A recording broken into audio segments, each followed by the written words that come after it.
¿Qué tal? ¿Cómo están? Vamos a seguir hoy con esta lectura dirigida de la carta a los romanos en la parte práctica y vamos a empezar el capítulo 14.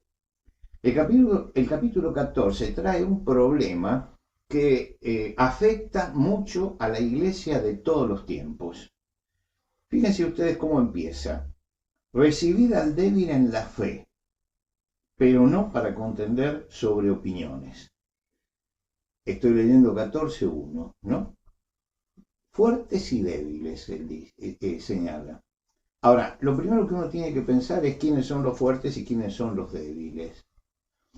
En la iglesia no todos tienen el mismo discernimiento, porque el discernimiento lo vamos tomando con el tiempo, lo vamos adquiriendo, vamos creciendo. Se habla de los débiles no en el sentido moral. A veces alguien aplica mal este concepto y dice, sí, cayó porque es débil, pero el débil en la fe es otra cosa. El débil en la fe es aquel que todavía no ha desarrollado su discernimiento y que todavía está en una etapa fuerte de crecimiento. El Señor Jesucristo, cuando habla con Pedro en el capítulo 21 de Juan y le pregunta si lo ama, él hace una diferenciación. Él dice, en la primera pregunta, Jesús le responde, apacienta mis corderos. La siguiente, Jesús responde, apacienta mis ovejas. Y hay una diferencia entre corderos y ovejas.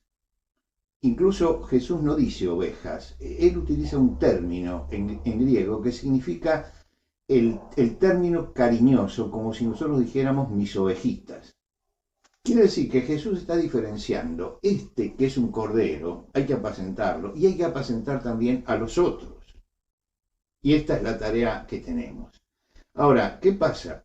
Que muchas veces hay divergencias entre los que conocen y tienen discernimiento y los que no tienen ese discernimiento.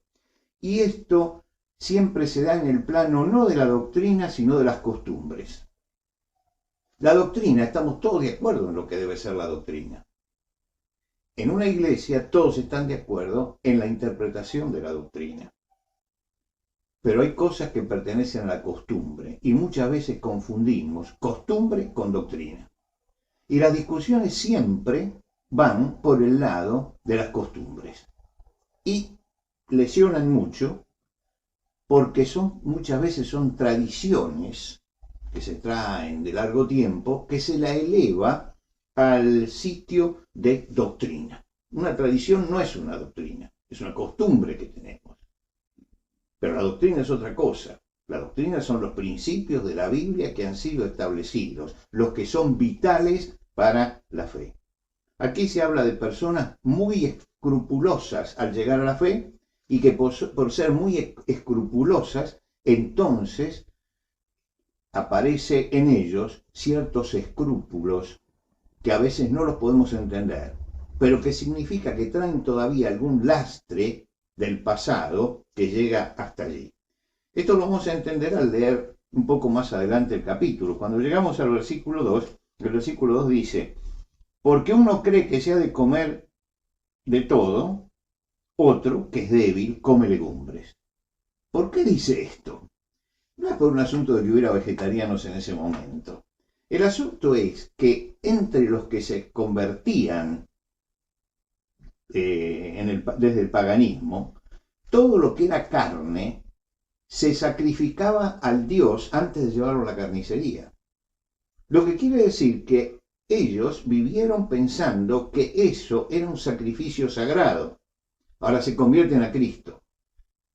Y esto empieza a chocar en su inmadurez con su fe. ¿Por qué? Porque empiezan a pensar, bueno, ¿puedo yo comer esto? No, no conviene, esto fue llevado a los ídolos, yo abandoné los ídolos. Ahora, el apóstol Pablo habla justamente de eso, y lo va a tocar también en la carta a los Corintios, cuando hable de estas cosas, en 1 Corintios 10, donde él va a explicar de que todo lo que se vende en la carnicería hay que comer sin preguntar, y que el ídolo nada es. Entonces, El maduro sabe que el ídolo nada es y compra la carnicería sin preguntar nada, porque sabe que todo lo que viene de la naturaleza viene de Dios. El que tiene estos escrúpulos espirituales no actúa así. El mismo problema surge también con los judíos. Los judíos que se convierten, y acá llegamos al versículo 5, dice, uno hace diferencia entre día y día, otro juzga iguales todos los días, cada uno esté plenamente convencido en su propia mente. ¿Por qué? Porque los judíos también tenían problemas con algunas cosas de los sacrificios, pero sobre todo ellos se ajustaban muchas veces al calendario que habían recibido de sus mayores. El apóstol Pablo escribe en la carta a los Gálatas, guardáis los días, los meses, los tiempos, los años, como diciendo, no se desprendieron todavía de eso. A los colosenses va a decir, no permitan que nadie los juzgue por lo que comen o por lo que beben o en relación a los días de fiesta, la luna nueva, los días de reposo. Quiere decir que hay temas que forman parte de las costumbres y que se traían. No así el tema de la circuncisión, que ese es un tema doctrinal. Pero estos asuntos de guardar ciertas fiestas o ciertos días es algo que viene de la costumbre y por lo tanto, él dice, todos los días en definitiva son iguales y todos los días vienen del Señor.